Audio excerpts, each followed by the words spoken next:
Good evening friends. இந்த வீடியோவில் நம்ம ரீட்டைல் இன்ஃப்ளேஷன் பற்றி தான் வந்து முழுக்க பிரித்து மேய போகிறோம். ஓகேங்களா? மார்ச் மாதத்தோட ரீட்டைல் இன்ஃப்ளேஷன் 3.34% வந்திருக்கு. ஓகேங்களா? ஸோ இது வந்து பார்த்துட்டிங்க அப்படின்னா 2019க்கு அப்புறம் இருந்த ரீட்டைல் இன்ஃப்ளேஷன் இதுதான் ரொம்ப கம்மி. ஸோ 2019 வந்து பார்த்திங்க அப்படின்னா COVID-19 வந்துச்சு இல்லையா? ஸோ அப்போ வந்து பார்த்திங்கன்னா பீக்குக்கு போயிடுச்சு. 8 அப்படிங்கிற இன்ஃப்ளேஷனுக்கு போயிடுச்சு. ஸோ இன்ஃப்ளேஷன் அப்படிங்கிறது ஒரு நாட்டுக்கு தேவை. ஓகேங்களா? அது லிமிட்டடாக இருக்கணும். ஸோ ஆர்பிஐயோட த்ரெஷோல்டு லெவல் என்ன? 4 + ஆர் -2 2 to 6. ஸோ ஏன் வந்து 2 to 6 இருக்கணும் இன்ஃப்ளேஷன் அப்படின்னு வந்து நான் சொல்கிறேன். ஸோ இதில் வந்து ஆர்பிஐக்கும் கவர்மெண்ட்டுக்கும் ஒரு சில முரண்பாடுகள் இருக்கும். ஓகேங்களா? அது என்ன அப்படிங்கிறதும் நம்ம இந்த வீடியோவில் முழுக்க பார்க்க போகிறோம். ஓகே. ஸோ இதில் ஃபஸ்ட்டு இன்ஃபர்மேஷன் என்ன அப்படின்னா, ரீட்டைல் இன்ஃப்ளேஷன் வந்து மார்ச் மாதம் 3.34%. இது வந்து பார்த்திங்கன்னா 2019க்கு அப்புறம் இதுதான் வந்து லோவஸ்ட். ஓகே. ரீட்டைல் இன்ஃப்ளேஷன் வந்து கன்சியூமர் ப்ரைஸ் இண்டெக்ஸ்னு சொல்லுவாங்க. ஓகேங்களா? ஸோ இப்போ நம்ம கன்சியூமர்ஸ் அப்படின்னா நம்ம தான் ரீட்டைல் ஷாப்ஸில் இந்த சில்லறை வணிகம்னு சொல்லுவாங்க இல்லையா? ஓகேங்களா? அவங்களாம் வந்து பார்த்துட்டிங்க அப்படின்னா ரீட்டைலர்ஸ். ஓகே. ஸோ அது வந்து பார்த்திங்க அப்படின்னா 299 குட்ஸ் இருக்கு இல்லையா, பண்டங்கள், அதை வந்து மொத்தமாக அதோட விலையோட ஏற்றத்தை வந்து கால்குலேட் பண்ணி அதை வந்து ஆவரேஜ் பண்ணாங்க அப்படின்னா ஒரு பெர்சன்டேஜ் வரும். அதுதான் வந்து ரீட்டைல் இன்ஃப்ளேஷன். சப்போஸ் இப்போ வந்து சர்க்கரை இருக்குதுன்னு வச்சுக்கோங்களேன்.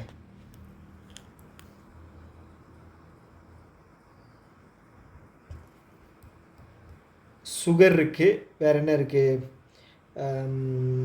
டக்குன்னு வரமாட்டேது. ஓகே, டீ தூள் இருக்குதுன்னு வைங்களேன், டீ தூள். ஸோ இது வந்து பார்த்திங்க அப்படின்னா போன வருஷம் வந்து 100 ரூபா இருக்குது. இந்த வருஷம் வந்து பார்த்திங்க அப்படின்னா, அதாவது போன மாதம் 100 ரூபா இருக்குது, இந்த மாதம் வந்து 104 ரூபா. ஸோ டீ தூள் வந்து பார்த்திங்க அதுவும் 100 ரூபா இருக்குது. நான் உதாரணத்துக்கு 100 ரூபான்னு போகிறேன். ஓகேங்களா? இந்த மாதம் வந்து 102 ரூபா. ஸோ இது ரெண்டையுமே வந்து கால்குலேட் பண்ணி போட்டாங்க அப்படின்னா 103 ரூபா வரும் இல்லையா? ஸோ இந்த ரெண்டோட ஆவரேஜ் வந்து 100. அப்போது இன்ஃப்ளேஷன் ரேட் வந்து பார்த்தீங்க அப்படின்னா 3%. ஸோ இதுதான் வந்து இப்படி தான் கால்குலேட் பண்ணுவாங்க. ஓகே. ஸோ ஒரு நாட்டுக்கு இன்ஃப்ளேஷன் ஏன் தேவை அப்படின்னா, ஜிடிபியில் நம்ம வந்து கணக்கு அதிகமாக காட்டணும் அப்படின்னா, கணக்கில் ஜிடிபி க்ரோத் அப்படிங்கிறது அதிகமாக இருக்கணும் அப்படின்னா பொருளோட விலை வந்து ஏறணும். ஸோ ஏன் ஏறணும் அப்படின்னா, சம்பளமும் ஏறுது இல்லையா? அப்போ விலையும் ஏறணும். எல்லாரோட சம்பளமும் ஏறுது. அப்போ விலை மட்டும் ஏறாமல் இருந்துச்சு அப்படின்னா மக்களோட எக்ஸ்பெண்டிச்சர் வந்து கம்மியாகிடும், சேவிங்ஸ் அதிகமாகிடும். ஓகேங்களா? சேவிங்ஸ் அதிகமாச்சு அப்படின்னா நிறைய பொருட்களை வந்து மக்கள் வந்து டிசைடிங் ஃபேக்டர் ஆகிடுவாங்க. அவங்ககிட்ட இருக்கிற பணத்தை வச்சு டிமாண்ட் பண்ண ஆரம்பித்து அவங்க வந்து ஒரு டிசைடிங் ஃபேக்டராக இருப்பாங்க. அதுக்காக வந்து இன்ஃப்ளேஷன் அப்படிங்கிறது கண்டிப்பாக ஒரு கண்ட்ரிக்கும் தேவை ஜிடிபி க்ரோத்துக்கு. அது வந்து எந்த லெவலில் இருக்குது அப்படிங்கிறது தான் நம்ம பார்க்கணும். 8 போனது வந்து பார்த்திங்க அப்படின்னா கோவிட் டைமில் போச்சு இல்லையா? அப்போ வந்து ஆர்பிஐக்கு பயங்கர ப்ரெஷர். ஓகேங்களா? ஸோ அதை எப்படியாவது குறைச்சி விடணும். ஓகேங்களா? அதுக்கு தான் வந்து டைட் மணி பாலிசியில் வந்து இருந்தாங்க. ஸோ பயங்கர, எனக்கு தெரிஞ்சு 4 இருந்துச்சுன்னு நினைக்கிறேன் ரெப்போ ரேட்டு. அப்படியே பீக்குக்கு வந்து கொண்டு போனாங்க 6.5 அப்படின்னு. ஸோ இப்போ வந்து போன மாதத்தில் வந்து 6 இல்லை 0.25% வந்து கட் பண்ணி இப்போ வந்து 6% இருக்காங்க. ஓகேவா? ஸோ இப்படி பண்ணினதுனால தான் வந்து டைட் மணி பாலிசியை வந்து அவங்க மெயின்டைன் பண்ண முடிஞ்சது. மார்க்கெட்டில் வந்து பணத்தை வந்து அதிகமாக ஃப்ளோ பண்ண விடாமல் கண்ட்ரோல் பண்ணதுனால தான் வந்து இன்ஃப்ளேஷன் 3.34% வந்திருக்கு, ஒரு பாயிண்ட். ஓகேங்களா? ஸோ அடுத்தது வந்து போக நான் வந்து டீட்டெயிலாக உங்களுக்கு எக்ஸ்பிளைன் பண்ணுறேன். ஸோ இந்த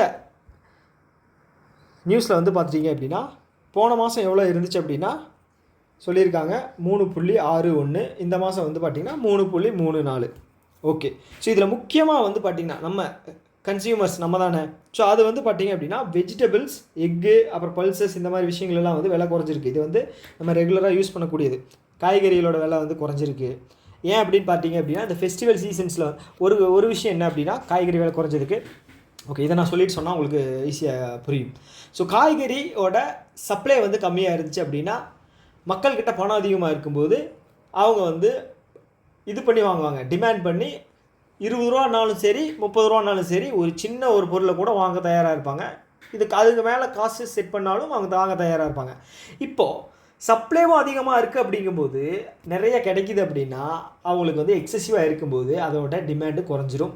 அப்போ வந்து யூஸ்வலான ப்ரைஸில் தான் வந்து அந்த பொருள் வந்து சேல் ஆகும். அதே கான்செப்ட் தான். இப்போ யோசிச்சு பாருங்கள், இந்த ஜனவரி பிப்ரவரி மாதம் வந்து அறுவடை காலம். ஓகேங்களா? நீங்கள் தமிழ்நாட்டில் எடுத்துக்கங்க, எங்கே வேணால் எடுத்துக்கங்க, அறுவடை காலம். அதுக்கு தான் வந்து நம்ம பொங்கலே வந்து செலிப்ரேட் பண்ணுறோம். கரெக்டாக? ஸோ அப்படி இருக்கும்போது விளைச்சல் வந்து அதிகமாக இருக்கும். அதனால் வந்து வெஜிடபிள்ஸ் இது வந்து நான் யூஸ்வலாக வந்து என்ன சொல்கிறது, யோசிச்சு பார்த்தீங்கன்னா உங்களுக்கு கரெக்டாக இருக்கும். அதுதான் ரீசன். ஓகேங்களா? அதை தாண்டி வந்து எக்கோட விலையும் வந்து குறைஞ்சிருக்கு. கரெக்ட் தான். நவம்பர் மாதம்லாம் வந்து பார்த்தீங்கன்னா 6 ரூபாயெல்லாம் போச்சு. இப்போ வந்து பார்த்தீங்கன்னா 5 ரூபாய்க்கு வந்திருக்கு. ஸோ இது ஒரு காரணம். பல்சஸ் அப்படிங்கிறது நமக்கு தெரியும். ஓகே, அதை தாண்டி வந்து எதோட விலை வந்து அதிகமாக இருக்குது அப்படின்னா ஈடபிள் ஆயில். ஸோ ஈடபிள் ஆயில் வந்து நம்ம வந்து தற்சார்பு கிடையாது. நம்ம வந்து மலேசியா கிட்டேருந்து அதிகமாக இறக்குமதி பண்ணுறோம். ஓகே, ஸோ அதை தாண்டி வந்து ஃப்ரூட்ஸோட விலை எப்பவுமே வந்து கண்டிப்பாக விலை இறங்காது. ஸோ அது வந்து எப்படி சொல்கிறது, அது வந்து ஆடம்பர பொருட்கள் எப்படி இருக்குது அது மாதிரி வந்து காய்கறிகள் ஃப்ரூட்ஸில் வந்து ஃப்ரூட்ஸ் எப்பவுமே வந்து ஒரு விலை அப்படிங்கிறது அதிகமாக தான் இருக்கும். அது ஓகே. ஸோ இப்போ ரூரலில் வந்து பார்த்தீங்க அப்படின்னா அதிகமாக இருந்தது. 3.79 இருந்து 3.25க்கு குறைஞ்சிருக்கு. ஆனால் அர்பனில் வந்து அதிகமாக இருக்குது. 3.32 பிப்ரவரியில் இருந்துச்சு. மார்ச்சில் வந்து 3.43 அதிகமாக இருக்குது. ஸோ இப்போ நீங்கள் இதையும் புரிஞ்சுக்கலாம். ஓகேங்களா? ரூரல் சைடு அதிகமாக விளைச்சல் அதிகமாக இருந்துச்சு. அப்போ வந்து ரூரல் சைடு இருக்கிற வாங்கும் திறன் வந்து விலையேற்றம் வந்து குறைவாக இருக்கும். ஸோ அர்பன் சைடு வந்து டிரான்ஸ்போர்ட்டேஷன் அதிகமாகுது இல்லையா? டிரான்ஸ்போர்ட்டேஷன் மூலமாக போகுது, டிலே ஆகுது. ஸோ நிறைய காரணங்கள் இருக்கலாம். அதனால் வந்து இருக்கலாம். ஓகேங்களா? ஸோ அது வந்து நீங்கள் தெரிஞ்சுக்கங்க. ஸோ ஓகே, மற்றபடி பார்த்துட்டிங்க அப்படின்னா எக்கனாமிஸ்ட் என்ன சொல்கிறாங்க அப்படின்னு பார்த்தீங்க அப்படின்னா இந்த இன்ஃப்ளேஷன் 4 அதோட ரேஞ்சில் இருக்கிறது வந்து இன்னும் கொஞ்சம் நாளுக்கு தொடரும். ஏன் அப்படின்னு பார்த்தீங்க அப்படின்னா இப்போ தான் வந்து அகாமடேட்டிவ் ஸ்டாண்ட்ஸ் அப்படிங்கிறது வந்து ஆர்பிஐ எடுத்திருக்காங்க. என்ன அப்படின்னா லூஸ் மணி பாலிசி, அதாவது வந்து ரெப்போ ரேட்டை கம்மி பண்ணுறது மூலமாக வந்து பார்த்திங்கன்னா பேங்க்ஸை வந்து லோன் வாங்க வச்சு, பேங்க்ஸ் லோன் அதிகமாக வாங்குறாங்க அப்படின்னா அது வந்து கண்டிப்பாக மக்கள்கிட்ட, கம்பெனிஸ்கிட்ட மார்க்கெட்டில் போட்டு தான் ஆகணும். ஸோ அதுக்கு வந்து கண்டிப்பாக இன்ட்ரெஸ்ட் ரேட்டும் அதே மாதிரி கம்மி பண்ணுவாங்க. அப்போ வந்து மக்கள் வந்து ஹோம் லோன் வாங்குறது, கார் லோன் வாங்குறது எல்லாம் வந்து சீப்பாக இருக்கும். ஓகேங்களா? ஸோ அதனால் வந்து பணம் அப்படிங்கிறது வந்து மார்க்கெட்டுக்குள்ளே போகும். அப்படி பார்க்கும்போது க்ரோத்தும் கண்டிப்பாக இருக்கும். ஆனால் இதெல்லாம் வந்து பார்த்தீங்க அப்படின்னா கிட்டத்தட்ட ஒரு 2-3 மாதத்துக்கு வந்து இது வந்து ரிஃப்ளெக்ட் ஆகாது. மேக்ஸிமம் சொல்ல போனால் 4 அந்த ரேஞ்சிலே தான் இருக்கும். அதுக்கப்புறம் வேணால் இன்க்ரீஸ் ஆகிறதுக்கான வாய்ப்புகள் அதிகம். ஓகேங்களா? ஸோ இவங்க சொன்ன மாதிரி வந்து பார்த்தீங்க அப்படின்னா இந்த 50 பேசிஸ் பாயிண்ட்ஸ் இருக்கு இல்லையா, அது வந்து சேஞ்ச் பண்ணதில் வந்து பார்த்தீங்க அப்படின்னா கண்டிப்பாக வந்து இந்தியாவுக்கு வந்து க்ரோத் அப்படிங்கிறது இருக்குது. இன்ஃப்ளேஷனையும் ஸ்டேபிளாக வச்சுக்கும், க்ரோத் அப்படிங்கிறது இருக்குது அப்படின்னு சொல்லியிருக்காங்க. ஆனால் இப்போது இந்த மானிட்டரி பாலிசி கமிட்டி இருக்கு இல்லையா, அவங்க எவ்வளோ ப்ரிடிக்ட் பண்ணியிருக்காங்க? 6.5%. ஸோ 6.5% குறைஞ்சிருச்சு. ஓகேங்களா? நமக்கு வந்து 7.8% வேணும் 2047 வந்து டெவலப்டு கண்ட்ரியாக மாறுறதுக்காக. 6.5 அப்படிங்கிறது வந்து பார்த்தீங்க அப்படின்னா ரொம்ப கம்மி. இது ஏன் அப்படின்னு பார்த்தீங்கன்னா டைட் மணி பாலிசி தான். டைட் மணி பாலிசி ப்ளஸ் வந்து பார்த்தீங்கன்னா கேபிட்டல் எக்ஸ்பெண்டிச்சர் கவர்மெண்ட் சைட்லேருந்து பெருசாக எதுவுமே செலவு பண்ணலை. நான் ஆல்ரெடி என்னோட முன்னாடி வீடியோவில் சொன்ன மாதிரி தான், எலெக்ஷன்ஸ் வந்துச்சு, அதை செலவு பண்ணக்கூடாது, செலவு நியூ ஸ்கீம்ஸ் எதுவுமே கொடுக்க முடியாது. அது ஒரு காரணம். ப்ளஸ் வந்து பார்த்தீங்க அப்படின்னா செகண்ட் குவார்ட்டரில் வந்து ப்ரைவேட் இன்வெஸ்ட்மெண்ட்ஸ் எல்லாமே வந்து பெருசாக வந்து இன்வெஸ்ட் பண்ணலை. அதே மாதிரி வந்து ஃப்ளட்டு நிறைய இடங்களில் வந்துச்சு, அது வந்து ஸ்டாக்னெண்ட் ஆகிடுச்சு மார்க்கெட்டை. ஸோ அந்த காரணங்களால் வந்து அது வந்து இப்போ தான் ரிஃப்ளெக்ட் ஆகும். ஓகே, உடனே அடுத்த மாதம் அடுத்த குவார்ட்டரில் வந்து ரிஃப்ளெக்ட் ஆகாது, கொஞ்சம் கொஞ்சமாக தான் ரிஃப்ளெக்ட் ஆகும். ஸோ அதோட எதிர்வழியாக தான் வந்து 6.5.